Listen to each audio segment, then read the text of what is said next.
and I'm kind of trying to like,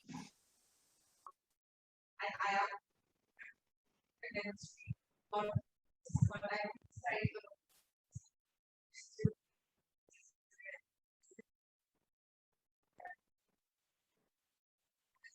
But anyhow, we have today enabled a people also.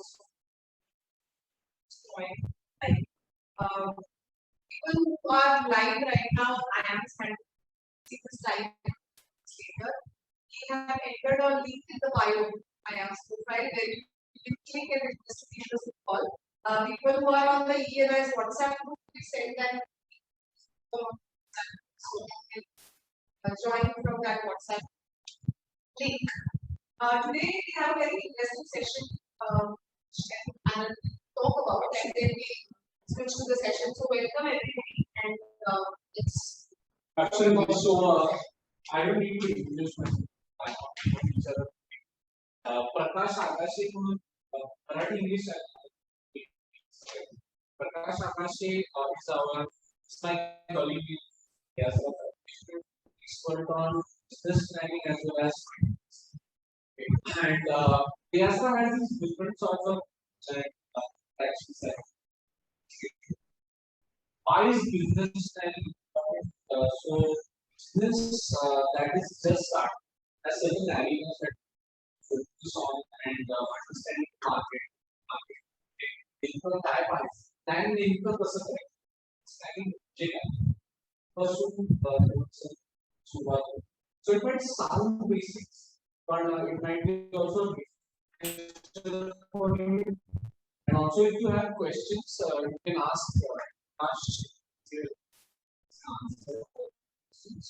whatever questions also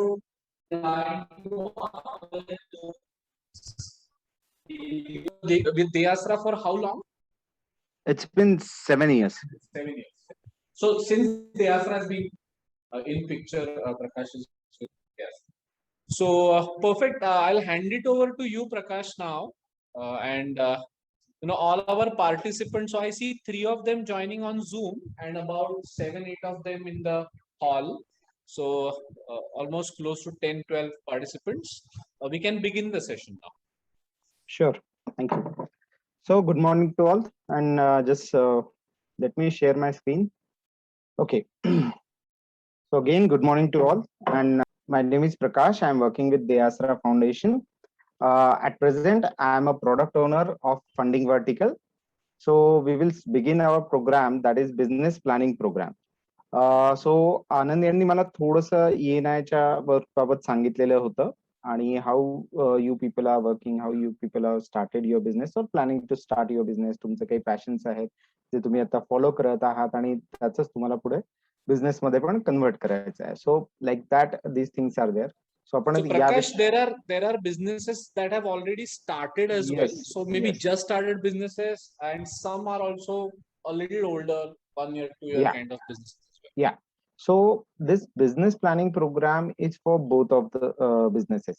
See, जर आपण नवीन business सुरू करणार असू तर definitely आपल्याला planning तर हवंच हवं की आपण नक्की काय करणार आहोत. तर second thing, if you have an existing business then what will be my plan of expansion. तर दोन्ही गोष्टी याच्यामध्ये इन्व्हॉल्व होणारच आहेत. सो आपण बघू की या प्रोग्राम मध्ये आपण बिझनेस प्लॅनिंग कसं करायचं आणि कशी ही सर्व्हिस आमच्याकडून देयासरा माध्यमातून आपल्याला दिली जाते. So agenda for the program. First is what is the business plan, how to plan a business, tools and templates for planning a business, basic compliances and sources of funds. So we'll see step by step. So first thing, if you are a new person, you want to start a business, नवीन business स्टार्टच करायचा आहे तर तिथे आपलं एक confusion असतं. Second thing, if you want to expand, तुम्हाला माहिती असते की मला एक्सपांड करायचं आहे, पण where exactly you want to start. तिथे आपल्याला बऱ्याच वेळा हा फार असा प्रॉब्लेम असतो की मी नक्की करू काय. आपण पेन पेन्सिल घेऊन या प्रकारे आपण इथे ऑन पिक्चर बघू शकता की बरंच काही आपण ड्रॉ करतो, आपण नोट्स काढतो, आपण विचार करतो, सगळं करतो, पण where exactly to start. So the अगदी बिगिनर असेल तर definitely the first thing is what की व्हॉट इज अन आयडिया, की आपली आयडिया काय आहे. आपण जी काही पर्टिक्युलर बिझनेस आपण विचार करत आहोत त्यासाठी आपला जो काही एक आयडिया आपण घेऊन चाललेलो आहोत, तर ती आपण कुठली फायनलाइज केली आहे, त्याबाबतचे स्किल्स माझ्याकडे काय आहेत, ती कन्सेप्ट, त्यातलं नॉलेज किंवा त्यामध्ये समजा काही टेक्निकल इन्व्हॉल्वमेंट असतील, प्रत्येक अगदी छोटी गोष्ट, if you want to start a fashion boutique or something like that, तर तिथे सुद्धा आपल्याला गार्मेंट्स विषयीची माहिती किंवा त्यातले जे काही टेक्निकल नो हाऊस असतात ते माहिती असणं आवश्यक आहे. दो एक्सपान्शन करायचं असेल, तुम्ही अपस्किलिंग केलेलं आहे का तुमच्या बिझनेससाठी. समजा एखाद्याला काही नॉर्मल ट्रेडिंग करत असतील फॅशन आणि याच्यामध्ये आणि स्वतःचं फॅशन बुटीक करायचं असेल, तर त्यामध्ये तुम्ही तुमचं जी काही तुमचं एक्सपान्शन साठी सुद्धा लागणारे ट्रेनिंग वगैरे जी आहेत ती तुम्ही घेतलेली आहे का. आणि द मोस्ट इम्पॉर्टंट थिंग की तुमचं त्यामधलं पॅशन आहे का, हे महत्वाचं आहे. आता हे कशासाठी, तर डेफिनेटली आपण ज्यावेळेस बिझनेस करतो त्यावेळेस स्वतः सेल्फ मोटिवेटेड असणं आवश्यक आहे. सो त्याच्यासाठी तुम्हाला तुमचा जो काही तुमचा बिझनेस आहे त्याच्यासाठी तुम्ही पॅशनेट आहात की नाही, हे तुम्हाला सेल्फ थोडंसं अनालिसिस करणं आवश्यक आहे की सुरुवात आपण करताना काय करावं आणि त्याच्यामध्ये मी जी काही आयडिया फायनलाइज केली आहे त्यातले स्किल्स माझ्याकडे आहेत, या पद्धतीने आपण विचार करून पुढे जाऊ शकतो. नेक्स्ट इज व्हॉट, की हे सगळा रिसोर्स किंवा आपण जी काही आयडिया विचार केलेली आहे त्याला बिझनेस मध्ये कन्वर्ट करताना आपल्याला वेगवेगळ्या रिसोर्सेसची आवश्यकता असते. माइट बी ती प्लेस असेल, त्याच्यासाठी तुम्हाला लागणार रॉ मटेरियल असेल, काही मशिनरी असेल, एक जी काही तुम्हाला लागणार आहे, एम्प्लॉईज लागणार आहेत. तर या पद्धतीने त्याच्यामध्ये तुम्हाला जे काही इन्व्हेस्टमेंट करायचं आहे तर ती कॅपॅसिटी माझ्याकडे आहे का, याचा सुद्धा आपल्याला या प्लॅन मध्ये विचार करायचा आहे. आता आपण इथं बघताय की एक मनुष्याचा आपण फोटो दिलाय, तो विचार करतोय. सो आणि मागे हे त्याचे थॉट्स इथे वेगवेगळे आम्ही दाखवले की माणूस कन्फ्युज आहे की मी मार्केटिंग सुरुवात करू का, मी प्लॅन करू, मी टीमचं बघू, कशाचं करू. तर हा सगळा जो काही एक प्रॉब्लेम आहे की इथे कन्फ्युजन आपल्याला सुरू होतं. मग कन्फ्युजन झाल्यानंतर आपण काय करतो, तर आपण आपल्या फॅमिली किंवा फ्रेंड्स यांना जाऊन विचारतो की मी काय करू नक्की. आपल्या घरी विचारल्यानंतर की असं असं आहे आणि मला हे सुरू करायचं आहे, मला एवढं यातलं नॉलेज आहे, माहिती आहे, किंवा मी 15 वर्ष यामध्ये एक्सपिरियन्स घेतला आहे जॉब करून, आता मला स्वतःच सुरू करायचे आहे. एखादी बुटीक असेल किंवा एखादी ज्वेलरीचं स्टोअर असेल किंवा एखादी फूडच्या संदर्भातला बिझनेस असेल, पण असं सगळं असताना सुद्धा मी सुरुवात कुठे करू. तर हा जो काही प्रश्न पडतो आपल्याला, तिथे फॅमिली, फ्रेंड्स किंवा आपले मेंटर्स आपल्याकडून काही आपल्याला ऍडवाइसेस देतात आणि त्याप्रमाणे सुद्धा आपण विचार करू शकतो. पण हे सगळं करण्यासाठी इट इज नेसेसरी की एक आपल्याकडे डॉक्युमेंट असायला हवं.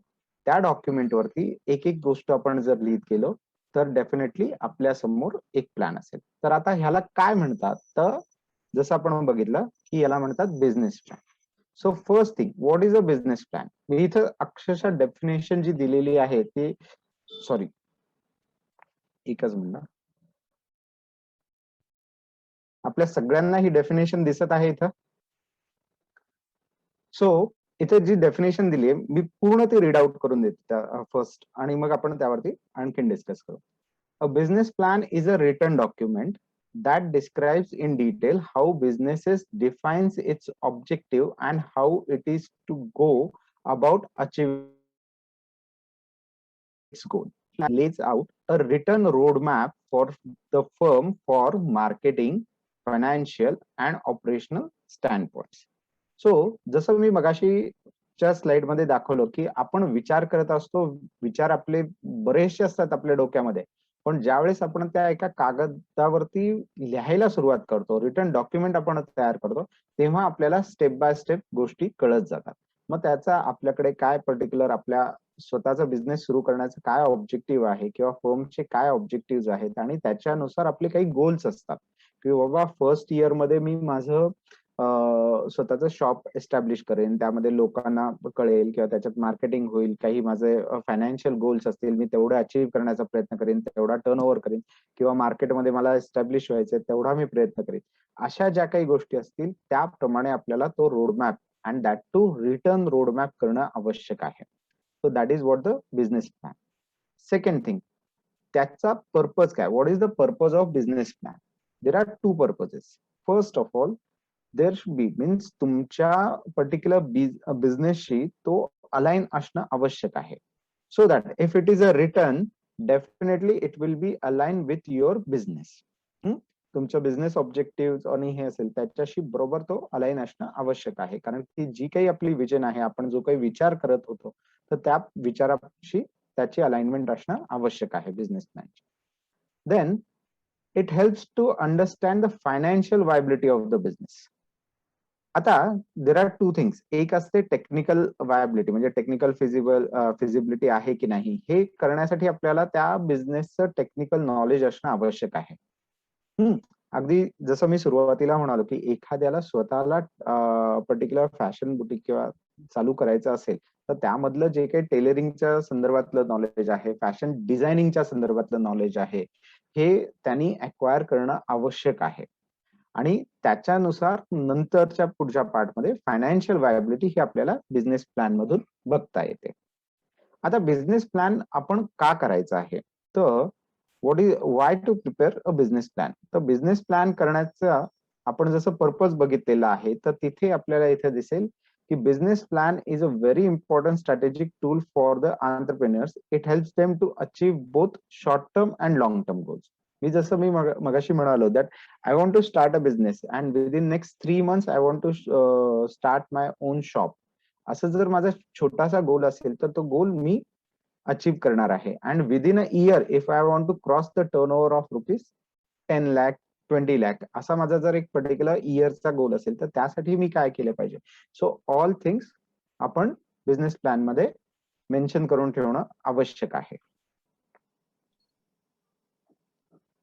आता इथं सगळ्यांना दिसते का हे? Just hide it. हा,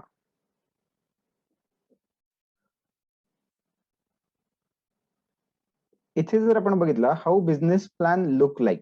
आता बिझनेस प्लॅन मध्ये काय काय असू शकतं, वेगवेगळ्या गोष्टी. म्हणजे आपण रिटर्न डॉक्युमेंट करायचं आहे, तर एक्झॅक्टली त्याच्यामध्ये काय काय असायला पाहिजे. तर आपण इथे बघू शकता की मी बऱ्याचशा काही गोष्टी लिहिलेल्या आहेत. द मेन पार्ट आपण इथे खाली चार्ट जो दिलेला आहे, इथे बिझनेस ऍक्टिव्हिटी म्हणून मी इथे दिलेला आहे. द फर्स्ट थिंग, आपली बिझनेस ऍक्टिव्हिटी काय आहे त्याच्याविषयीचं डिस्क्रिप्शन आपल्याला देणं आवश्यक आहे, की बिझनेस ऍक्टिव्हिटी आपण काय करणार आहोत.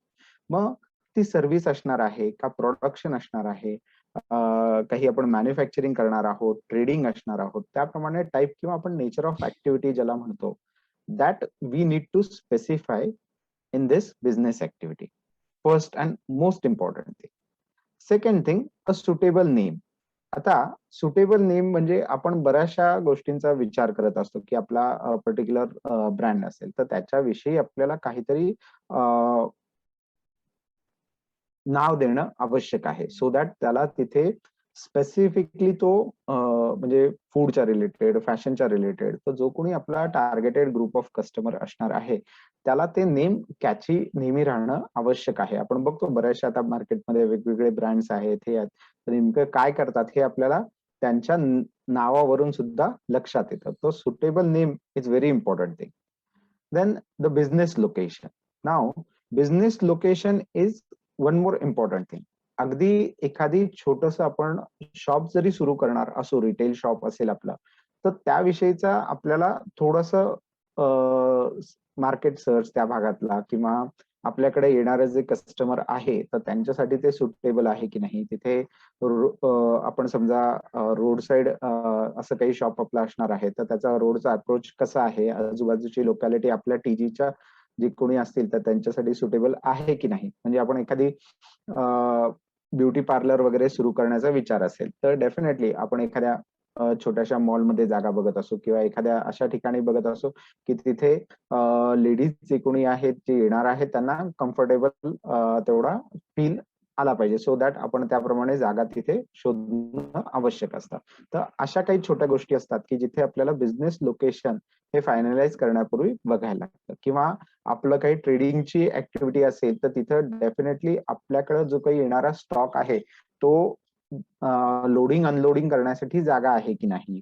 तिथे समजा एखादी मोठं वाहन येऊन उभं राहणार असेल, तर truck type or something like, तर तिथे आपल्याला बघायला हवं की तिथे जागा मिळेल आणि तिथं रोडचा अप्रोच तेवढा असेल आणि आपल्याला ती ऍक्टिव्हिटी सहज करून घेता येईल. Then the next is investment capacity. आता इन्व्हेस्टमेंट काय, फर्स्ट ऑफ ऑल माझ्याकडे स्वतःकडे बिझनेस साठी किती पैसे आहेत जे काही मला त्या बिझनेस मध्ये इन्व्हेस्ट करायचं आहे. आता हे तुमचं झालं, पण बिझनेस मध्ये समजा आपल्याला एक्स अमाऊंट रिक्वायर्ड आहे, मग त्याच्यासाठी आपण काय करू शकतो? आपण बँकेत जाऊन कर्ज घेऊ शकतो का? काही फॅमिली फ्रेंड्स कडून मदत घेऊ शकतो का? या विषयीचा सगळा विचार करून आपल्याला ती इन्व्हेस्टमेंट कपॅसिटी ही ठरवायची आहे. म्हणजे बिझनेसला जी काही रिक्वायर्ड एक्स अमाऊंट आहे ती आपण कशी उभारणार आहोत या विषयीची आपल्याकडं रिटर्न माहिती असणं आवश्यक आहे. And that to be like documented की बाबा if to start a business if I required 1 lakh rupees and I have 50,000 rupees in my savings banks account of X bank, तर आपण आपल्या बिझनेस प्लॅन मध्ये लिहिताना literally account number and this is what the account amount I have, म्हणजे हे आपल्याला लक्षात राहतं. सो लाईक दिस आपण इन्व्हेस्टमेंट कपॅसिटी सुद्धा आपली ठरवायला पाहिजे. Then names and details of team members. This is very very important. आपल्याकडे जशा बाकी सगळ्या असेट्स आहेत, फर्निचर वगैरे, या सगळ्या फर्निचर असेल, आपली मशिनरी असेल, आपलं शॉप असेल, या सगळ्या ज्या काही असेट्स आहेत त्याप्रमाणे ह्युमन्स, आपल्याकडे काम करणारे एम्प्लॉईज, पार्टनर्स, हे सुद्धा आपल्या बिझनेससाठी फार फार महत्वाचे असतात. आता फार फार महत्वाचे म्हणजे काय, तर त्यांचं क्वालिफिकेशन काय आहे, त्यांनी काय एक्सपिरियन्स घेतलेला आहे. समजा आपण सोल प्रोप्रायटर आहोत, तर आपल्या स्वतःविषयी सुद्धा की आपण काय एक्सपिरियन्स घेतलेला आहे, काय एज्युकेशन आहे, या बिझनेस मधलं आपल्याकडे काय नॉलेज आहे, किंवा आपण ट्रेडिंग करत असाल तर ते ट्रेडिंग किती वर्ष करताय त्याच्याविषयीचा काही एक्सपिरियन्स, असं आपण ज्याला एक ब्रीफ प्रोफाईल म्हणतो, तर सेल्फ प्रोफाईल सुद्धा त्यामध्ये देणं आवश्यक आहे. अगदी इंडिव्हिज्युअल पर्सन असला तरी, एखादी इंडिव्हिज्युअल वुमन एंटरप्रेनर जी अगदी आता सुरुवातीला अतिशय छोट्याशा जागेतून किंवा घरातून जरी व्यवसाय करायचा विचार करत असेल तरी राईट अबाउट इट. म्हणजे तुम्ही जर कुकिंगचा व्यवसाय करत असाल तर तुम्ही कुकिंग मध्ये काय छान करू शकताय, कसं छान करू शकताय, का लोकांना ते आवडतं, हे सुद्धा त्यात लिहिणं आवश्यक आहे. त्यामुळे हे छोट्या छोट्या गोष्टी सुद्धा त्यामध्ये यायला पाहिजे. So that is what the names and details of team members. त्यांचे कोर कॉम्पिटन्सीज काय काय आहेत, कुठल्या प्रकारचं त्यांना काम अतिशय छानपणे जमत आहे आणि त्यातला एक्सपिरियन्स काय आहे, हे आपण बिझनेस प्लॅन मध्ये सुरुवातीला देणं आवश्यक आहे. आता त्याच्यानंतर जर तुम्ही पुढे बघितलात तर आपले प्रोडक्ट्स किंवा आपण जे काही सर्व्हिसेस देणार आहोत ह्याचं डेफिनेशन देणं आवश्यक आहे. की माझ्या सर्व्हिसेस काय काय असणार आहेत, माझे प्रोडक्ट्स काय असणार आहेत, त्याचं टाईप काय असणार आहे. म्हणजे मी प्रोडक्शन जर करणार असेल आणि म्हणजे मॅन्युफॅक्चरिंग करून प्रोडक्ट विकणार आहे, थर्ड पार्टी मॅन्युफॅक्चरिंग करून घेणार आहे, ट्रेडिंग करून घेणार आहे, हे महत्वाचं आहे. आता जर आपण बघितलं की साधारणतः लेट्स से मी मगासपासून फॅशनच्या बाबतीतलं बोलत आहे, तर तसंच जर विचार केला तर आपण जर लेडीज गार्मेंट्स किंवा ह्याच्यामध्ये ट्रेडिंग करत असो तर आपण तसं लिहायला हवं की आपण ट्रेडिंग करणार आहोत.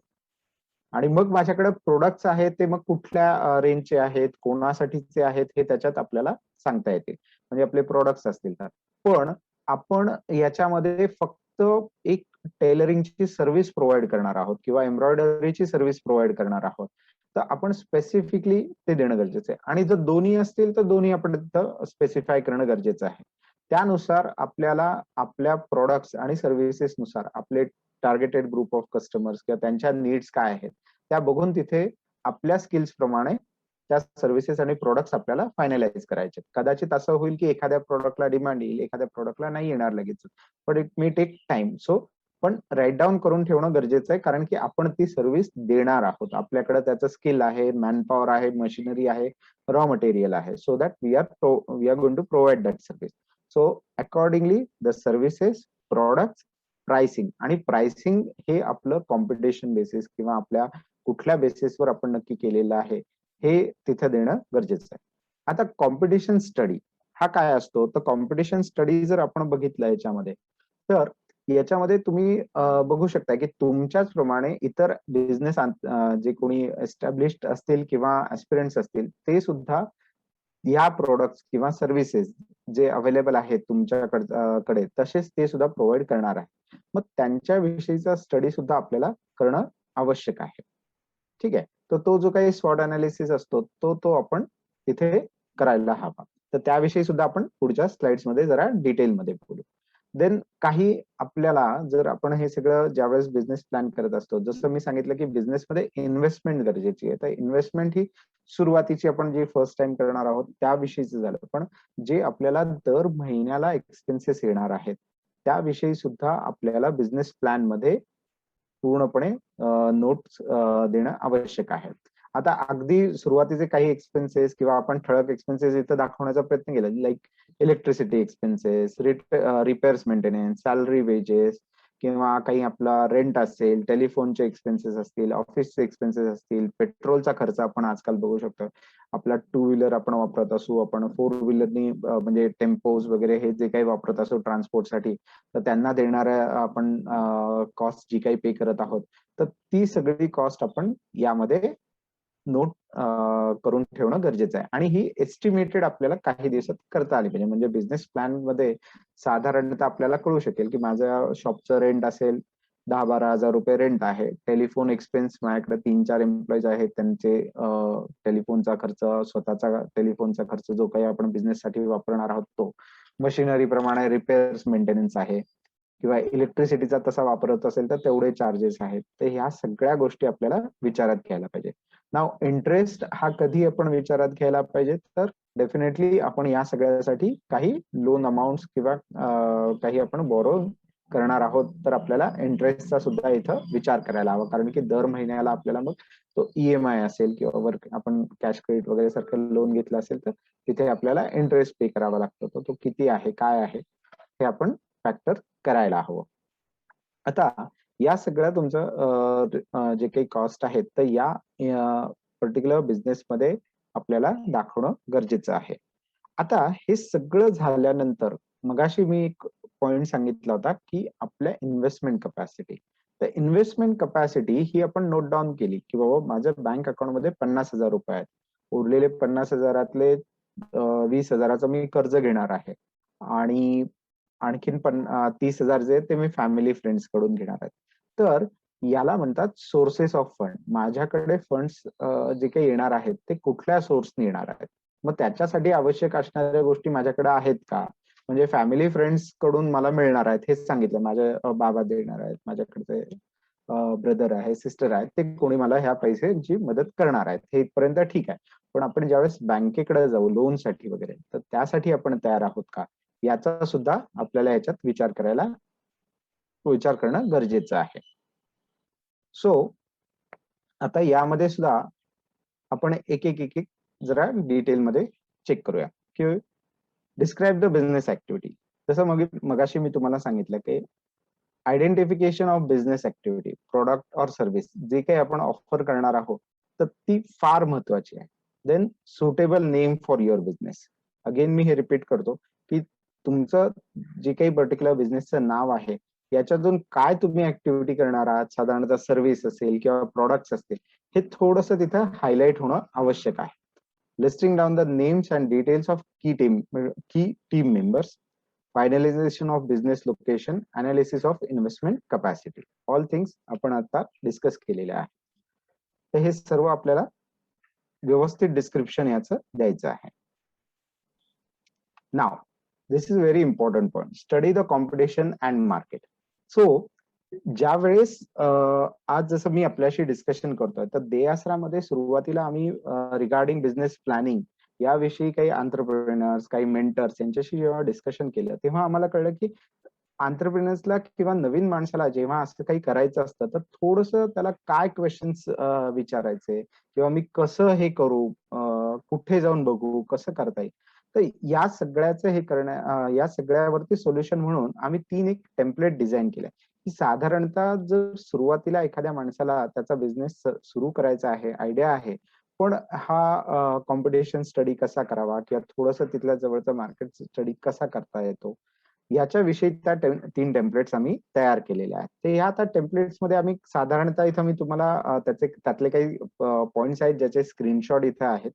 तर ह्या ज्या टेम्पलेट्स आहेत तर याच्यामध्ये फर्स्ट ऑफ ऑल तुम्ही जर बघत असाल तर कॉम्पिटिशनचा थोडासा आम्ही अनालिसिसचा जो काही पार्ट आहे तो दाखवलेला आहे. फर्स्ट ऑफ ऑल कॉम्पिटिटर आहेत तर ते कुठे लोकेटेड आहेत.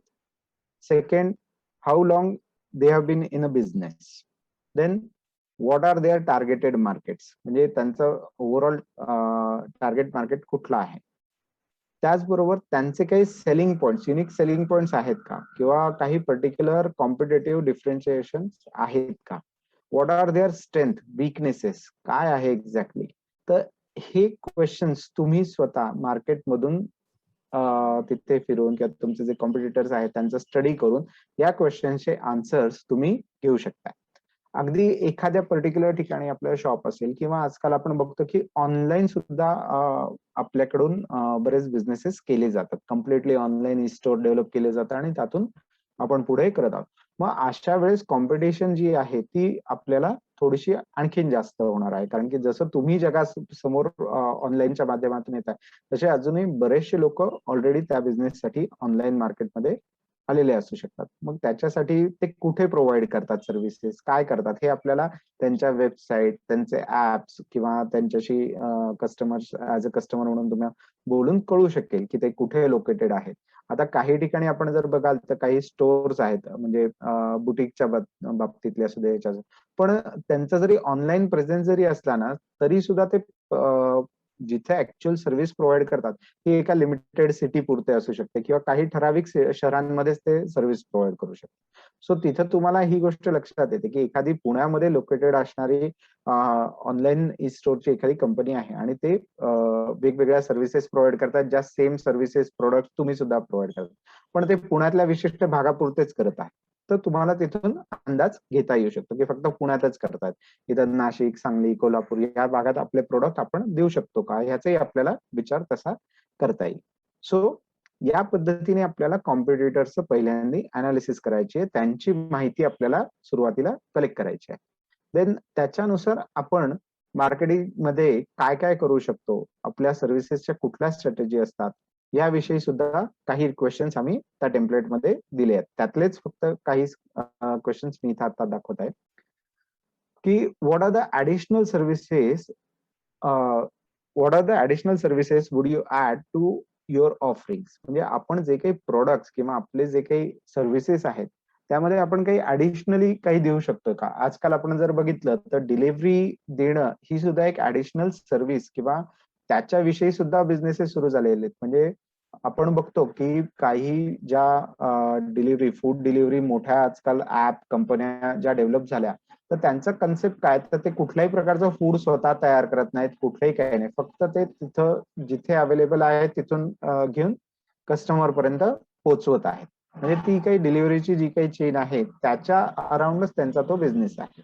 आणि मग त्यांचं कॉम्पिटिशन तिथं आहे, किंवा त्यांनी तिथे काय काय सर्व्हिसेस दिलेले आहेत. नुसतं डिलिव्हरी करत नाहीत, तर त्याच्यामध्ये त्यांचे काही ऑफर्स असतात. आपण सगळं आता बघतो की काही स्विगी, झोमॅटो यासारख्या वेगवेगळ्या मोठ्या कंपन्या सुद्धा आहेत, पण त्यांच्या ऑफर्स असतात.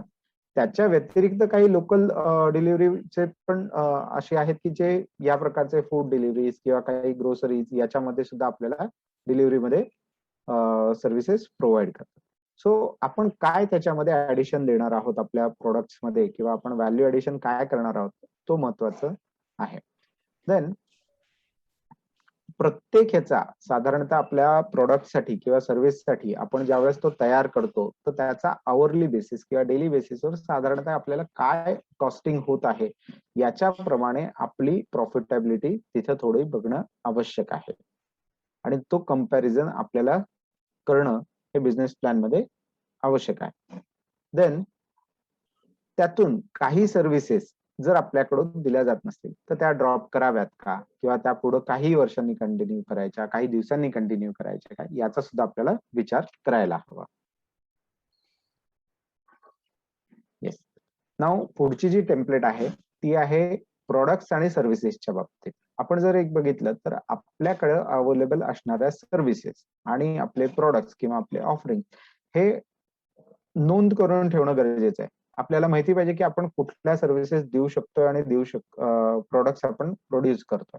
आता हे का, तर आपण जर बघितलं तर आपल्याला जो काही टीजी असतो तो टीजी वेगवेगळ्या प्रकारचा असतो. अगदी आपण साधं जे मगाशी उदाहरण घेतलं फॅशन बुटीकच्या संदर्भात, मग आपण नक्की कोणासाठी करणार आहोत, म्हणजे कॉर्पोरेटचे जे काही लेडीज वगैरे आहेत ऑफिस, त्यांच्यासाठी करणार आहोत का आपण कॉलेज गोईंग स्टुडंटसाठी करणार आहोत, हाऊसवाईफसाठी करणार आहोत, किंवा पर्टिक्युलर एज ग्रुप किंवा अगदीच जे काही टीनेजर्स असतात त्यांचे प्रोडक्ट्स आपण हे ठेवणार आहोत. तर त्याप्रमाणे आपलं सर्व्हिसेस आणि प्राइसिंग हे चेंज होत असतात. अगदी फूड मध्ये सुद्धा जर तुम्ही बघितलं तर स्नॅक सेंटर मध्ये सुद्धा आपण जर बघितलं तर नुसतं स्नॅक सेंटर प्लस त्याच्याबरोबर लंच प्रोव्हाइड करणारे असतील, डिनर प्रोव्हाइड करणारे किंवा टिफिन सर्व्हिसेस प्रोव्हाइड करणारे असतील, तर या पद्धतीने त्यातले प्रोडक्ट्स आणि प्राइसिंग चेंज होत जातात. किंवा नुसतंच आपण जर बघितलं टेक अवेज असतील तर तिथं त्यांचं प्राइसिंग परत कमी होतं, कारण की त्यांना जास्त स्पेस लागत नाही. ओनली किचन असतं, किचनच्या समोर एखादी काउंटर असते जिथून पटकन आपण त्या गोष्टी परचेस करून निघून जाऊ शकतो. तिथं आपल्याला बसून खाण्याची किंवा उभं राहून खाण्याची सोय नसते कदाचित, जस्ट तिथे घेऊन जाता येतं. सो अशा काही गोष्टी असतात आणि तशा त्यांच्या बाबतीतल्या ऑफर्स काय आपण करणार आहोत हे महत्वाचं आणि त्याचं प्राइसिंग देणं महत्वाचं आहे. आता स्टेप 4 मध्ये आपण सेल्स एस्टिमेट कसा करायचा. आपण मगाशी त्या business plan how business plan will look या पिक्चर मध्ये बघितलं की आपल्याला एस्टिमेटेड सेल्स आवश्यक आहे. आता हा सेल्स कसा एस्टिमेट करू शकतो आपण, तर साधारणतः असं एक टेबल हे आपण त्यामध्ये तयार करू शकतो. आता या टेबलचं हे ऍक्च्युली टेम्पलेट मध्ये नाहीये, हे ऍक्च्युअल बिझनेस प्लॅन करताना आम्ही हे तयार करतो. तर तुम्हाला एक्झाम्पल म्हणून मी इथे दाखवतोय की साधारणतः आपले जे काही 12 महिने आहेत, तर 12 महिन्यांचं आपण असं टेबल जर तयार ठेवलं आणि आपण आपल्या ह्याच्यानुसार विचार केला की आपल्या बिझनेसला समजा एखादी सिझनॅलिटी असेल की बाबा गणपती ते दसरा दिवाळी याच्यामध्ये आपल्याकडे जास्त सेल होणार आहे किंवा जानेवारी फेब्रुवारी मार्च मध्ये आपल्याकडे जास्त वाढणार आहे. तर इथं मी थोडंसं तसं दाखवण्याचा प्रयत्न केला की एक पर्टिक्युलर बिझनेस आहे की जे dress material, shirt, trouser, sarees वगैरे विकतात. तर जानेवारीमध्ये बघितलं तर त्यांचा एक सेल आहे, पण फेब्रुवारी आणि मार्च मध्ये काही प्रोडक्ट त्यांना असं अपेक्षित आहे की वाढू शकणार आहे. तो या प्रकारे आपण आपल्या स्वतःच्या ज्या काही स्टॉक असेल किंवा हे असेल प्रोडक्ट्स असतील तर त्याचं मॅन्युफॅक्चरिंग वाढवायचं आहे, स्टॉक परचेस करून ठेवायचा आहे, किंवा आपण फूड प्रोडक्ट असे काही असतात की जिथे सिजनेबल ते आयटम्स अवेलेबल असतात रॉ मटेरियलचे आणि आपल्याला ते लॉंग टर्म मध्ये ठेवायचे असतात. म्हणजे अगदी आपण लोणचे वगैरेचे जो काही पर्टिक्युलर बिझनेस असतो त्याच्यामध्ये पिकल मध्ये बघतो की मँगोज वगैरे हे सगळं जे काही येतात तर ते आपण एप्रिल ते जून पर्यंत वगैरे खरेदी करून मग त्याचं साठवणूक करणे किंवा त्याचं स्टोरेज करून ठेवणं हे आवश्यक असतं आणि मग त्याप्रमाणे आपण त्याला सेल करणार आहोत. तर जे काही आपण असा विचार करणार आहोत तर इथे दिलेल्या एक्झाम्पल प्रमाणे आपण आपला स्टॉक किंवा याच्यानुसार आपलं साधारणतः सेल्स एस्टिमेट करायचा आहे. It's not a actual sales, actual होईल तो नंतर होईल, पण आपण एस्टिमेट करू शकलो पाहिजे हा सेल्स. की कॉम्पिटिशन, मार्केट स्टडी याच्या अनालिसिस नुसार मला असं वाटतं की जानेवारीमध्ये माझे 20 ड्रेस मटेरियल जातील. दिस इज व्हॉट एस्टिमेट. कदाचित ते 15 पण होतील, कदाचित ते 25 पण होतील, पण स्टील 20 पर्यंत किंवा 22 पर्यंत मी त्याचा एक अंदाज धरलेला आहे. सो फेब्रुवारीत मला असं वाटतं की त्या भागामध्ये काही कॉलेजेस आहेत, हे आहे, त्यामुळे मला तिथे वाटतं की थोडेसे जास्त जातील. सो म्हणून फेब्रुवारीत आपण तिथे जास्त आहे, परत मार्च मध्ये थोडं कमी होणार आहे त्याची विक्री, असं आपण तिथे दाखवलेलं आहे. सो एस्टिमेटेड सेल्स आपण देणं आवश्यक आहे. आता नेक्स्ट इज एस्टिमेट कॉस्ट. आता कॉस्ट एस्टिमेट म्हणजे याच्यामध्ये आपण कसं करायचं आहे, तर याच्यामध्ये स्टार्टअप कॉस्ट. आता स्टार्टअप कॉस्ट मध्ये काय, तर एंटिटी इनकॉर्पोरेशन एक्सपेन्सेस. आता हे लक्षात घ्या की आपण जेव्हा सुरुवातीला नवीन बिझनेस सुरू करणार आहोत त्यावेळेस आपल्याला एंटिटी म्हणजे आपल्या बिझनेसला आपण सोल प्रोप्रायटरी कंपनी या प्रकारच्या कुठल्या एंटिटी मध्ये जाणार आहोत, LLP करणार आहोत, पार्टनरशिप करणार आहोत, किंवा आपण जसं मी मगाशी म्हणालो की सोल प्रोप्रायटरी असेल किंवा प्रायव्हेट लिमिटेड कंपनी करणार आहोत, तर त्याचे इन्कॉर्पोरेशनचे एक्सपेन्सेस आपण नेणं गरजेचं आहे. प्रमोशनल एक्सपेन्सेस, त्या बिझनेसला आपल्याला जे काही प्रमोट करायचंय सुरू होण्याच्या अगोदर, तर त्याचे एक्सपेन्सेस आपल्याला स्टार्टअप कॉस्ट मध्ये घेणं आवश्यक आहे. पॅन, टॅन ऍप्लिकेशन किंवा other mandatory licences such as a shop act, असं एक एक्झाम्पल मी इथे दिले. तर हे आपल्याला तिथे मॅन्डेटरी स्टार्टअप कॉस्ट म्हणून घेणं गरजेचं आहे. आता ह्याच्या रिलेटेड मी तुम्हाला फक्त नेक्स्ट स्लाइड दाखवतो, देन अगेन आपण ह्या स्लाइड वरती येऊ की काही बेसिक कंप्लायन्स आपल्याला कुठलाही व्यवसाय सुरू करायचा असेल तर तो लागतो. म्हणजे अगदी आपण सोल प्रोप्रायटरी सिंगल पर्सननी बिझनेस आपण सुरू करत आहोत, तर त्याच्यासाठी अतिशय महत्वाचं आहे की तुमच्याकडे पॅन कार्ड असणं आवश्यक आहे. शॉप ऍक्ट और एनओसी फ्रॉम ग्रामपंचायत, म्हणजेच आपण म्युन्सिपल कॉर्पोरेशन मध्ये जर बिझनेस करणार असो तर शॉप ऍक्ट इंटिमेशन जे आहे त्याचं आपल्याकडं डॉक्युमेंट असणं किंवा ते कम्प्लायन्स असणं गरजेचं आहे. आणि ज्यावेळेस आपण ग्रामपंचायत मध्ये एखादी बिझनेस करणार असो, आपलं प्रिमायसेस ऑफ बिझनेस तिथे असेल, तर तिथं ग्रामपंचायतची एनओसी, हे अगदी मी बेसिक सांगतोय. आपण कंपनी वगैरे करणार असो तर त्याच्यासाठी आणखीन जास्त तिथे आपल्याला कम्प्लायन्स लागणार आहे. नंतर जर आपण स्वतःच्या जागेत तिथे बिझनेस करणार असू किंवा आपण रेंट वरती जर जागा घेऊन बिझनेस करणार असू, तर रेंट और लीज अग्रीमेंट ज्याला आपण म्हणतो, तो आपल्याकडं असणं आवश्यक आहे. आणि त्याचा एक्सपेन्स काय होईल याचा विचार आपण बिझनेस प्लॅन मध्ये करून ठेवला पाहिजे. भलेही आपण आता लगेच तो करणार नसतो, आपल्याला करण्यासाठी एखादी महिन्याची अजून थोडीशी वेळ असेल, पण बिझनेस प्लॅन करताना आपल्याला deposit as well as rent या दोन्हीचा विचार करणं गरजेचं आहे.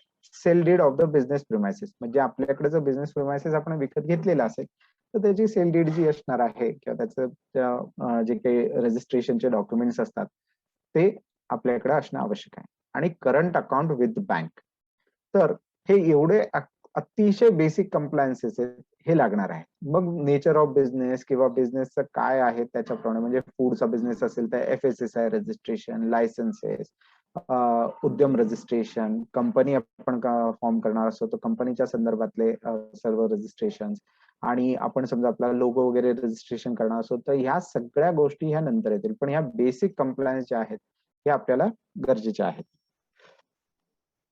तर आपण अगोदरच्या एका स्लाइड मध्ये बघूया, जिथं आपण मगाशी मी सांगितले की स्टार्टअप कॉस्ट, तर स्टार्टअप कॉस्ट मध्ये या गोष्टी इन्व्हॉल्व्ह होतात. आता याच्यानंतर परचेस ऑफ मशिनरी किंवा इक्विपमेंट्स. आता मी मुद्दाम इथं परचेस ऑफ व्हेकल्स असं लिहिलेलं आहे की काही ट्रान्सपोर्टचे रिलेटेड बिझनेस असतात किंवा काही बिझनेसेस मध्ये ट्रान्सपोर्ट हा महत्वाचा असतो. म्हणजे आपण जर फूडच्या संदर्भात डिलिव्हरी वगैरे जर विचार करणार होतो, आपल्याला एखादी टू व्हीलर लागू शकते, तर या ज्या काही गोष्टी आहेत तर या सुद्धा आपण तिथे विचार करायला पाहिजे. किंवा आपण टूर्स अँड ट्रान्सपोर्टचा बिझनेस करणार असू तर त्यासाठी आपल्याला आवश्यक असणारी जी काही कार असेल तर त्याचा सुद्धा आपल्याला इथं काय कॉस्ट होणार आहे त्याची नोंद करणं गरजेचं आहे.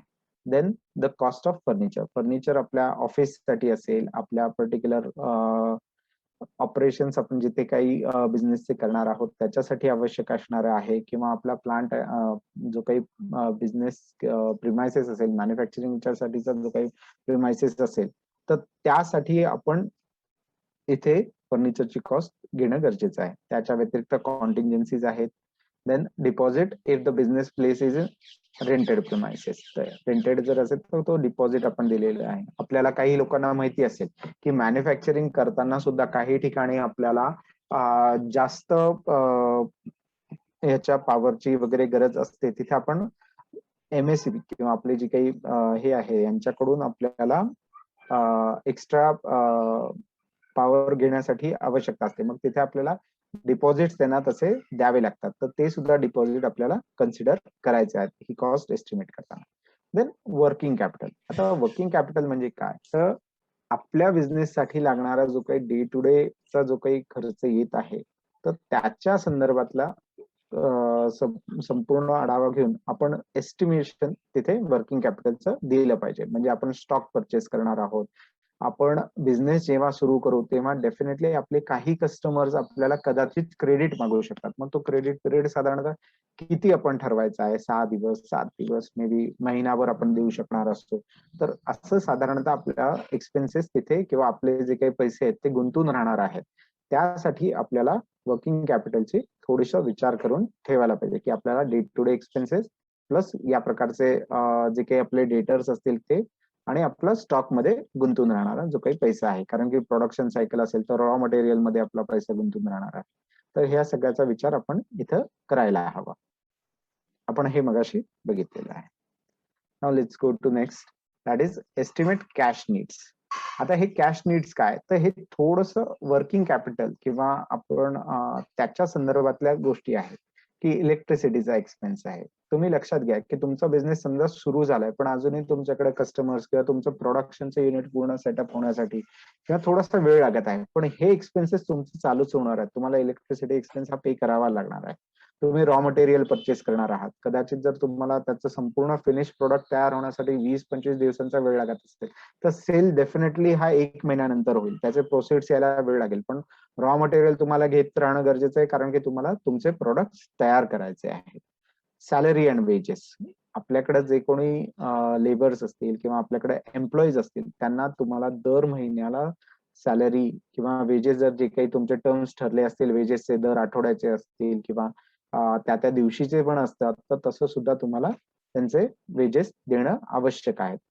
देन रिपेअर मेंटेनन्स कॉस्ट ही एक महत्वाची आहे. ऍडमिनिस्ट्रेटिव्ह कॉस्ट मध्ये त्या जागेचा rent, telephone expenses, office expenses हे तुम्हाला करायचेच आहे.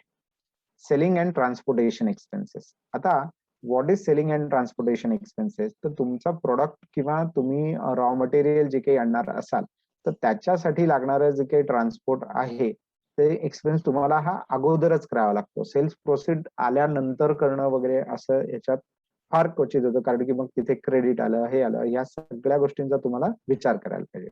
तुम्ही मार्केटिंग करत असता, तुम्ही त्याच्याविषयी काही सोशल मीडियावरती वगैरे ऍडव्हर्टाइजमेंट वगैरे करत असतात, तर हे आपण सेल्स साठी आवश्यक असणार आहे. सेल्स मधून जो काही आपल्याला रेव्हेन्यू येणार आहे तो जनरेट करण्यासाठी जे काही एक्सपेन्सेस आहेत ते सर्व एक्सपेन्सेस आपल्याला on monthly basis, daily basis, जो काही आपला वीकली बेसिस टाइम पिरियड ठरलेला आहे त्यामध्ये करायचे आहे.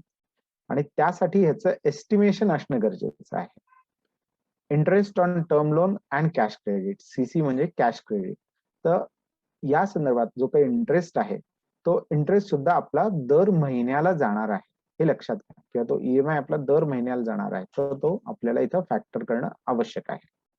Now sources of funds. Sources of funds मध्ये आपण जर बघितलं तर मगाशी मी तुम्हाला याच्याविषयी बोललो होतो की ओन कॅपिटल. आता ओन कॅपिटल म्हणजे काय? तर माझ्याकडे असणारे स्वतःचे पैसे म्हणजे काय, तर माझ्या सेव्हिंग्स अकाउंट मध्ये असतील, माझ्याकडे एखादी एफडी असेल किंवा मी काही आतापर्यंत जॉब करत होतो तर त्या जॉब मधून मी जे काही कमवलेले पैसे असतील ते जे काही आपल्याकडे ती कॅश जी काय असेल आणि त्याच तो पैसा आपण जर बिझनेस साठी वापरणार आहोत तर तो सोर्स आपण देणं तिथं बिझनेस प्लॅन मध्ये लिहून ठेवणं आवश्यक आहे.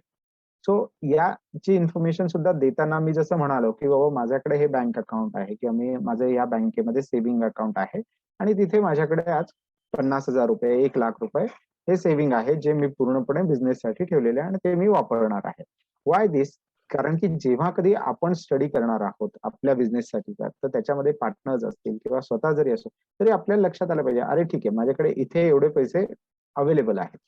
त्याच्यानंतर असिस्टन्स फ्रॉम फॅमिली मेंबर्स हा फार महत्वाचा आणि अतिशय क्रुशल असा भाग आहे. कारण की आपण जसं तुम्ही सगळेजण इथे बघू शकता किंवा तुम्ही एक थोडासा विचारही करू शकता की आपण जर कोणालाही सकाळी उठून विचारलं अरे 100 रुपये आहेत का, आपण कधीही कोणाला लगेच पैसे देणार नाही. आपण काय म्हणतो, अगदी कोणी का असे ना आपल्या फॅमिली मेंबर पैकी कोणी असू आपण त्याला विचारतो आणि त्याला विचारतो अरे काय करणार काय तू 100 रुपयाचं, असं सकाळी सकाळी माझ्याकडे तू पैसे मागितले काय करणार आहे? तर डेफिनेटली काही ना काहीतरी रिझन असेल तरच आपण घेतो.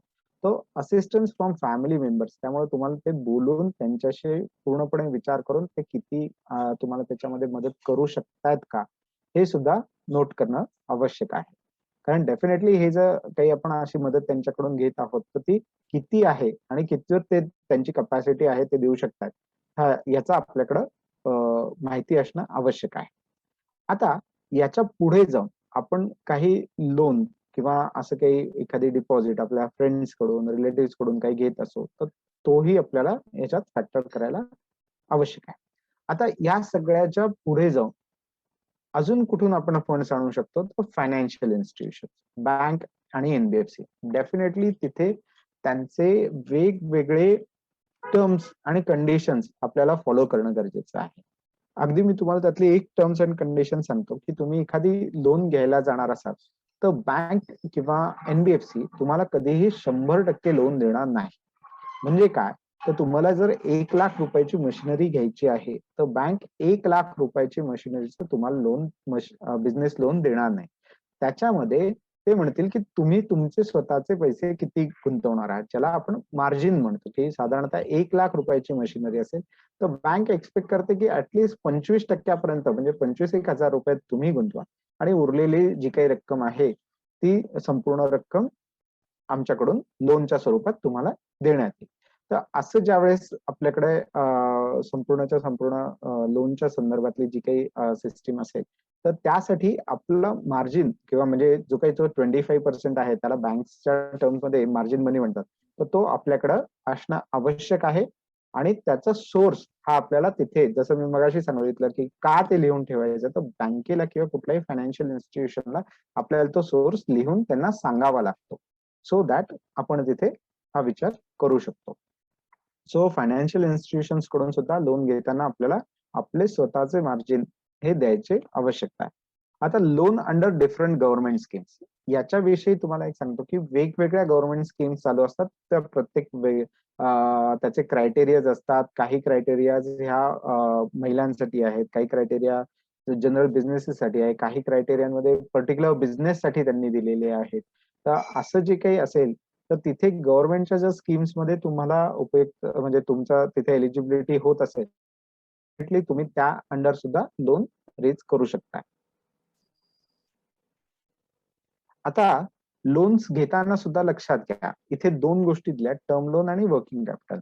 तर टर्म लोन जे असतं तर डेफिनेटली शॉर्ट टर्म आहे आणि लॉंग टर्म आहे, पण इट डिपेंड्स की तुम्ही कुठल्या प्रकारची मशिनरी किंवा असेट परचेस करत आहात, त्याचं साधारणतः लाईफ काय असणार आहे. आपण फर्निचर घेणार आहोत, मशिनरी घेणार आहोत आणि त्याची किंमत किंवा त्याची लाईफ या पद्धतीने टर्म ही ठरवली जाते. मग ते 3 वर्ष असेल, 5 वर्ष असेल, 7 वर्ष असेल, ही त्याप्रमाणे त्याची टर्म ठरवून त्याचं रिपेमेंट तुम्हाला करावं लागतं. आणि वर्किंग कॅपिटल नीड्ससाठी म्हणजे आपल्या जो काही वेगवेगळ्या कॅश नीड्स आहेत तर त्यासाठी कॅश क्रेडिट आपल्याला दिलं जातं, पण कॅश क्रेडिट हे दरवर्षी रिव्ह्यू केलं जातं आणि त्या पद्धतीने फायनान्शियल इन्स्टिट्यूशन्स कडून त्याचा दरवर्षी रिव्ह्यू घेऊन पुढल्या वर्षीचं कॅश क्रेडिटचं लिमिट ठरवलं जातं आणि ते पुढे रिन्यू केलं जातं.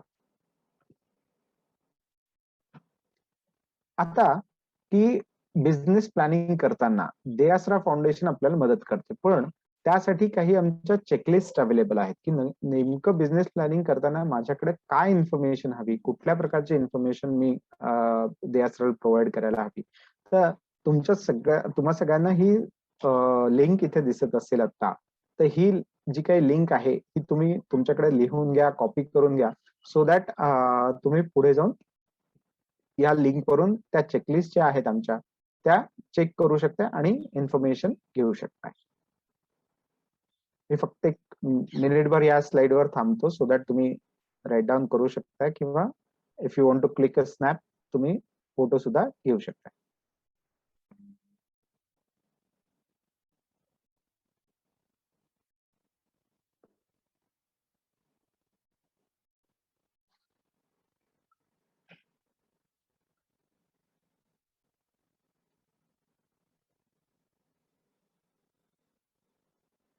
Okay, so I'll just move on. Now there is certain eligibility criteria to for availing Deasra services. तर याच्यासाठी आमच्याकडचा काही जो क्रायटेरिया आहे तो मी तुम्हाला थोडक्यात एक्सप्लेन करतो. Have you finalise your business idea, म्हणजे बिझनेस प्लॅनिंगची सर्व्हिस आम्ही जी प्रोव्हाइड करतो तर त्यासाठी ही सर्वात महत्वाची आणि बेसिक गोष्ट आहे की तुमच्याकडे बिझनेस आयडिया असणं आवश्यक आहे आणि ती फायनलाइज म्हणजे काय, की समजा मला कुकिंगची आवड आहे आणि मला कुकिंग करायचं आहे किंवा तसं काही बिझनेस सुरू करायचा आहे, तर मी स्नॅक सेंटर करणार आहे का मी साधारणतः रेस्टॉरंट करण्याच्या प्लॅन मध्ये आहे, एवढं तरी ऍटलिस्ट तुमच्याकडे क्रिस्टल क्लिअर असणं आवश्यक आहे. सो दॅट त्याबद्दलचं ट्रेनिंग माझ्याकडे आहे, मी कुकिंग करू शकतोय किंवा माझ्याकडे असिस्टन्स मी करू शकतोय, असं काही मी विचार करून ती बिझनेस आयडिया जी आहे ती फायनलाइज केलेली आहे. त्यानंतर do you have an adequate knowledge and experience in the propose line of activity. तर तुमचं ही जी काही पर्टिक्युलर प्रपोज ऍक्टिव्हिटी असेल किंवा तुम्हाला बिझनेसमध्ये मगाशी मी जसं म्हणालो की एक्सपान्शन जरी करायचं असेल तर एक्सपान्शन साठी लागणारं अपस्किलिंग असेल तर ते तुम्ही करू शकत आहात का, त्याचं नॉलेज तुमच्याकडे आहे का, एक्सपिरियन्स तुमच्याकडे आहे का. कदाचित ते तुम्ही काही हेल्पर असिस्टन्स यांच्याकडून करून घ्याल, पण तरी सुद्धा नॉलेज तुमच्याकडे असणं आवश्यक आहे. या बिझनेसला स्टार्ट करण्यासाठी जी काही ट्रेनिंग आहे ते तुमच्या स्वतःकडे असणं आवश्यक आहे. Then have you undergone any training for the same. आता जसं मी वरच्या पॉइंट मध्येच की तुमच्या पर्टिक्युलर टेक्निकल गोष्टी जर असतील की बाबा मला त्याच्यामध्ये स्टिचिंग करायचं आहे, फॅशन डिझायनिंगचं एखादी मला सुरू करायचं, तर त्यातलं ट्रेनिंग तुम्हाला आहे का, किंवा तुमच्याकडे जे कोणी एम्प्लॉईज असतील तर त्यांच्याकडे तरी ते नॉलेज आहे का, हे असणं आवश्यक आहे. मे बी टीम मध्ये पण असू शकतं की आता 2 ते 3 लोकांची टीम आहे, पार्टनरशिप मध्ये करत असतात की एखादी चांगले एक्सपर्ट असतील फॅशन डिझायनिंग मध्ये, दुसऱ्यांचं टेलरिंगचं काही चांगलं असेल, तर असं सुद्धा जरी तुम्ही करत असाल तर यू कॅन स्पेसिफिकली से की येस आमच्याकडे या तिन्ही गोष्टी आहेत and then you are eligible to avail this service. Now या सर्व्हिस मध्ये आमच्याकडून तुम्हाला काय डिलिव्हरेबल्स दिले जातात. The first thing is that is business plan or project report preparation. आता हा जो काही प्रोजेक्ट रिपोर्ट असतो ना, हा एस्टिमेटेड कॅश बेसिसवरती असतो, म्हणजे सॉरी एस्टिमेटेड कॉस्ट बेसिसवरती असतो. तुम्ही जे काही एस्टिमेशन दिलेले आहेत त्याच्यासाठी हा फार महत्वाचा असतो. आणि याच्या प्लॅनिंग मधून तुम्ही पुढल्या वर्ष, 2 वर्ष, 3 वर्षामध्ये तुमचा बिझनेस कसा असणार आहे याविषयीची असेसमेंट आम्ही करतो, ज्याला फायनान्शियल व्हायबिलिटी असेसमेंट म्हणतात. आणि फायनान्शियल व्हायबिलिटी असेसमेंट ही एका पर्टिक्युलर वर्ड डॉक्युमेंट मध्ये काय म्हणजे आम्ही अझम्पशन्स केलेले आहेत, आमचे नोट्स काय आहेत, त्यावरती गाईडलाईन्स काय असणार आहेत, हे त्या रिपोर्टमध्ये आम्ही देतो. तर या प्रकारचे दोन्ही रिपोर्ट आपल्याला डिलिव्हरेबल्स म्हणून मिळतील. ओके. आणि एक लक्षात घ्या की याच्यामध्ये ही जी काही बिझनेस प्लॅनिंगची सर्व्हिस आहे तर याच्यासाठी तुम्हाला फक्त एस्टिमेटेड गोष्टी द्यायच्या आहेत. कुठेही तुम्हाला कोटेशन द्यायचं नाहीये, कुठेही तुम्हाला ऍक्च्युअल कॉस्टिंग जी येणार आहे ती देण्याची आवश्यकता नाही. The estimated costing is necessary.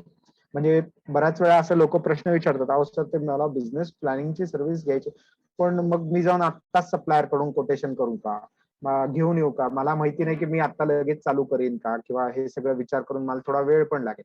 तर आपल्याला कुठंही कागदपत्र वगैरे नाही, बट इन्फॉर्मेशन आणि त्याचं एस्टिमेटेड कॉस्ट हे देणं आवश्यक आहे. ठीक आहे. तर हा जो काही पर्टिक्युलर बिझनेस प्लॅनिंगचा रिपोर्ट आहे त्याचा वापर हा तुमच्या सेल्फ अनालिसिस साठी किंवा तुम्ही तुमचा बिझनेस कसा पुढे जाणार आहे आणि त्याचे गोल्स आणि यासाठी तुम्ही पूर्णपणे वापर करू शकता. या सर्व्हिसची जी काही कॉस्ट आहे ती आहे 2000 रुपीज प्लस जीएसटी. याच्यामध्ये सुद्धा 50% you have to pay in advance, आणि त्याच्यानंतर तुमचं ह्या सगळ्या इन्फॉर्मेशन टेम्पलेट्स तुम्ही दिल्यानंतर आम्ही प्रोजेक्ट रिपोर्ट जो तयार झाल्यानंतर, हे दोन्ही रिपोर्ट तयार झाल्यानंतर then you have to pay remaining 50% and then we will deliver it to you on your email ID. त्यामुळे हे फार महत्वाचं आहे की ही संपूर्ण जी काही सर्व्हिस आहे त्याच्यासाठी तुम्हाला तुमच्या ऑफिसमधून, तुमच्या घरामधून कुठेही बाहेर पडायची गरज नाही. तुम्ही आम्हाला over the phone, over the email हे सगळे डॉक्युमेंट्स, तुमचे इन्फॉर्मेशन ही देऊ शकता, आणि तुम्हाला ओव्हर द ईमेल हा संपूर्ण बिझनेस प्लॅनिंगचा रिपोर्ट जो काही आहे तो मिळणार आहे. आणि त्यावरचं जे काही डिस्कशन आहे ते आज आपण आता झूम मिटिंगच्या माध्यमातून बोलतोय, कदाचित आपण गुगल मीट किंवा ओव्हर द टेलिफोन सुद्धा डिस्कस करू शकतो. सो दॅट तुम्हाला जो काही पूर्ण प्लॅन करायचा आहे बिझनेससाठी, तर इथे आमच्याकडून पूर्ण तुम्हाला असिस्टन्स प्रोव्हाइड केला जाईल. आता आमचा जो काही तुम्हाला असिस्टन्स हवा आहे तर त्यासाठी कनेक्ट कसं व्हायचं, तर कनेक्ट होण्यासाठी वेगवेगळे इथे आपल्याला मोड्स आहेत. The first is telephone. You can note down this telephone. तुम्हाला जर स्नॅप करायचं असेल तर तुम्ही फोटो सुद्धा करू शकता, किंवा तुम्ही आमच्या वेबसाईटला व्हिजिट करू शकता www.deasra.in, किंवा ईमेल सुद्धा आहे team@deasra.co.in. तुम्ही ट्विटर ऍज वेल ऍज फेसबुकच्या हँडल्स वरती सुद्धा दे आसराला सर्च करून तुम्ही आमच्याशी कनेक्ट होऊ शकता.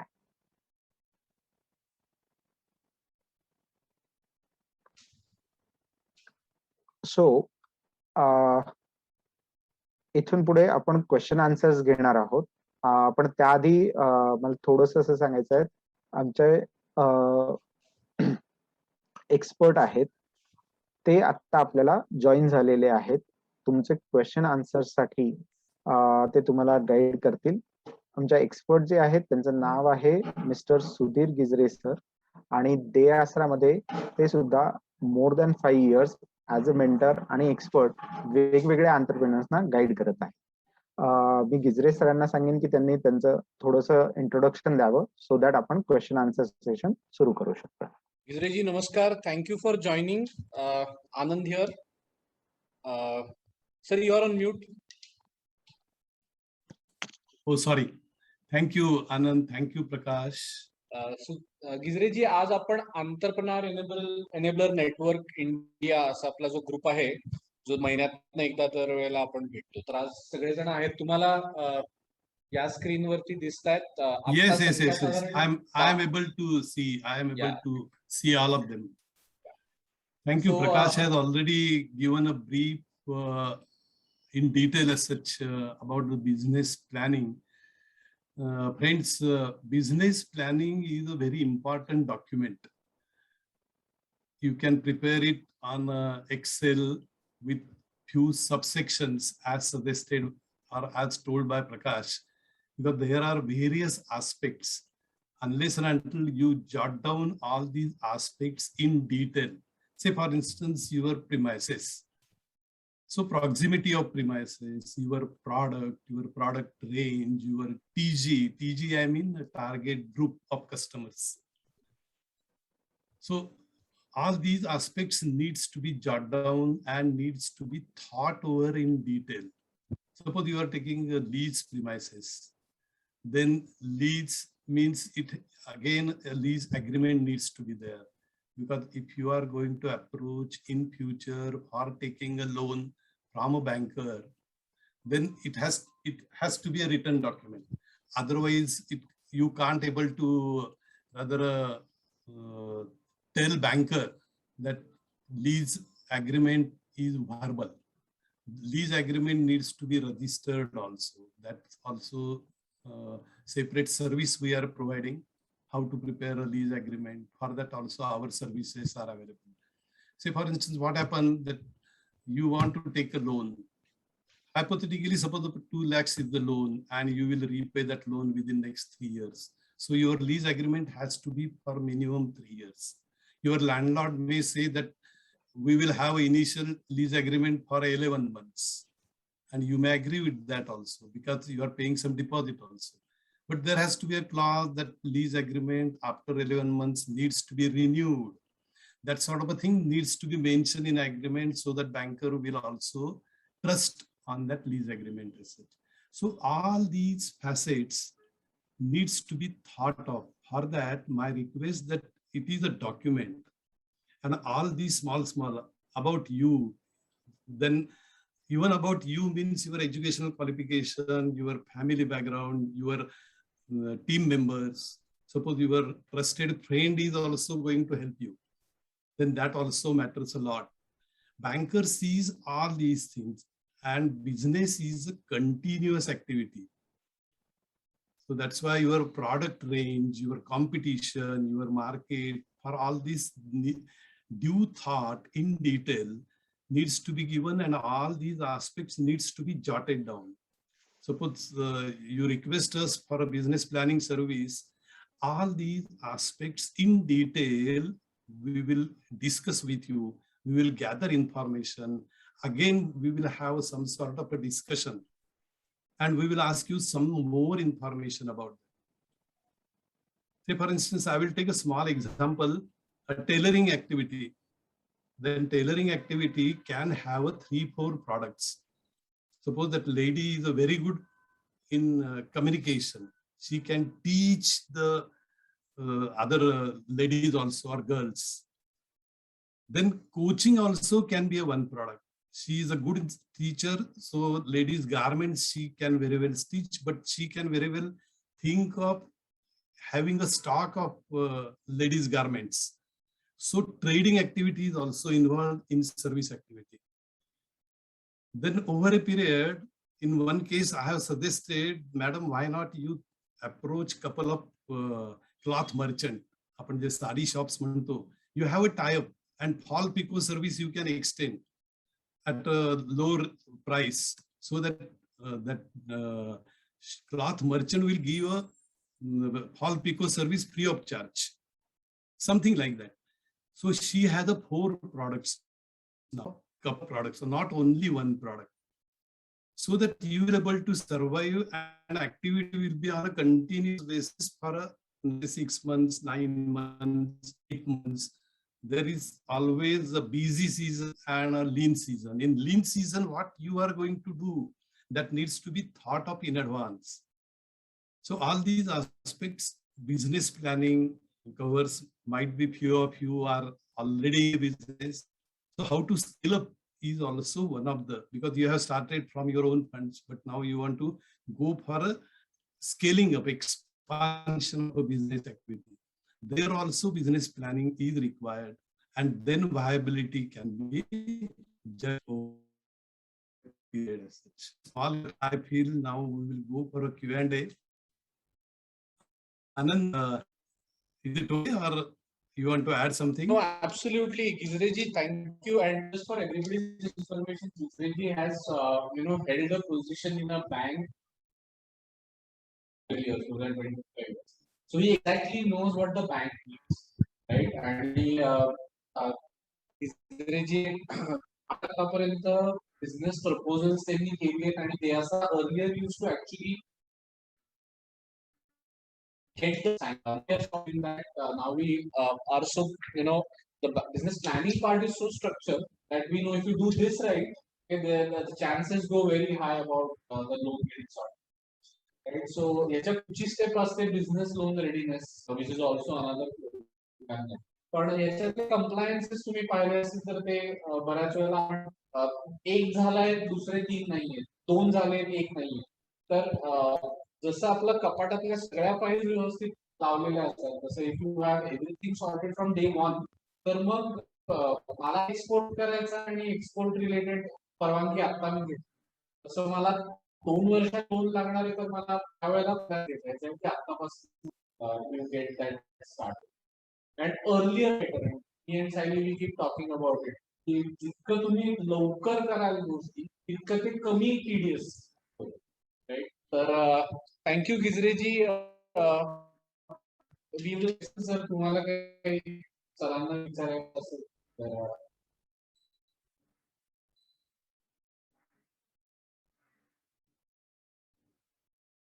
Yeah, and everybody So on basically, Zoom as well, if you have any questions, you can unmute and ask. Basically, friends, I am a banker. I retired as a senior executive from State Bank of India after having 41 years service. Now, 30 years I have spent only in SME related areas on a pan-India basis. So even my association with Deasra is around more than now 6 years, and around more than 3,000 candidates I must have interviewed, and various loan proposals on a pan-India basis. We prepared at local level. We used to earlier even visit on along with you. So even your mentor, your guide, your well-wisher is also very important. Do consult with them or your friends or family, those who know about the business or about that particular activity, and do take a guidance, because it is a continuous activity. Even though it is a side business, or generally many times women entrepreneurs, they say mine is a side activity as such. Agreed. But over a period, it will take definitely you want to scale up. Then only you will have an interest in the activity as such. And to generate interest, you should be able to generate cash on ongoing basis as such. And every time you have to be alert, or you have to see what changes, modification I will make, so that customer delight will continue. Retention of customer is also very important. So from that point of view also, we do collect various information, data from you, and based on that only business planning document is prepared as such. Any questions? Anybody of you already started the activity? Yes, Gizreji, most of these businesses are on. Oh, acha, very good, very good. किती वर्ष झालेले? This is the oldest business here. Yeah. Seven and the youngest? Yeah, 8 months to 6-7 years. असा साधारण slot आहे. Oh, So acha, very many good. are very good. scale up phase also. Yeah, they want to so, expand over a period as such. Yeah, true. Absolutely. There also sort of a business planning where I stand at present, where I want to go, how I propose to go, whether my expansion is in phases, first phase, second phase, like that also. From banker, you can get a sanction of a loan for say 1 year, but in first phase, in the first 6 months period, you want to do these activities only.